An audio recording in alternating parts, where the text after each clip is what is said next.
हमारे देश के सभी व्रतों में एकादशी का व्रत सबसे श्रेष्ठ माना जाता है और एकादशी के व्रतों में भी निर्जला एकादशी व्रत को सर्वश्रेष्ठ माना गया है। ज्येष्ठ मास में जब गर्मी अपने पूरे तेवर दिखा रही होती है तब ये व्रत आता है। ज्येष्ठ मास के शुक्ल पक्ष की एकादशी को हम निर्जला एकादशी कहते हैं, जो इस बार 2 जून को पड़ रही है। इस एकादशी को भीमसेनी या फिर भीम एकादशी और पांडव एकादशी भी कहा जाता है। मित्रों, ये व्रत बड़ा ही कठिन व्रत है। इस व्रत में पानी तक नहीं पीते हैं, इसीलिए इसको निर्जला एकादशी कहा जाता है। जल के साथ साथ अन्न भी ग्रहण नहीं किया जाता है और इतना ही नहीं, इस व्रत में कठोर नियमों का भी पालन किया जाता है, जिस कारण से इस व्रत को सबसे कठिन व्रत कहा जाता है। अब चलिए जानते हैं कि इस व्रत का लाभ क्या मिलता है।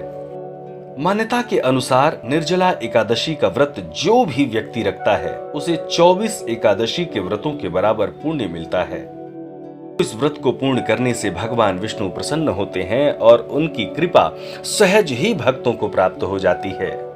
जीवन में चली आ रही समस्त बाधाओं से मुक्ति मिलती है, रोग दूर होते हैं और घर परिवार में सुख समृद्धि बनी रहती है और माता लक्ष्मी का वास होता है। इसके व्रत के संबंध में कहा जाता है कि एकादशी का व्रत दशमी की तिथि से ही प्रारंभ हो जाता है।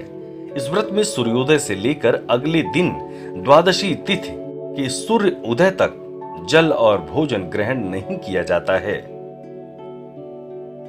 पूजा विधि की बात करें तो सहजता से सुबह प्रातः स्नान करने के बाद पूजा स्थान को शुद्ध करें और व्रत का संकल्प लें। इसके बाद भगवान विष्णु की प्रिय वस्तुओं का अर्पण और भोग लगाएं। पीले वस्त्र और पीले रंग के मिष्ठान का भोग भगवान विष्णु के लिए उत्तम माना गया है। इसके बाद पूजा आरंभ करें और व्रत का पालन करें। आपको बता दें कि निर्जला एकादशी व्रत का जो शुभ मुहूर्त है, एकादशी तिथि जो प्रारंभ हो रही है 2:57 यानी रात्रि मध्य रात्रि 1 जून से शुरू हो रही है, वहीं ये तिथि समाप्त हो रही है 12:04 पर 2 जून को, और इसका पारण मुहूर्त है 5:23 से 8:08 तक यानी 3 जून तक।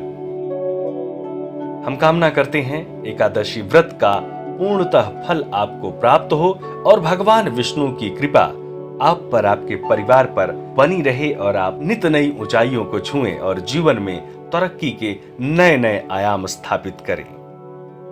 ओम श्री हरि।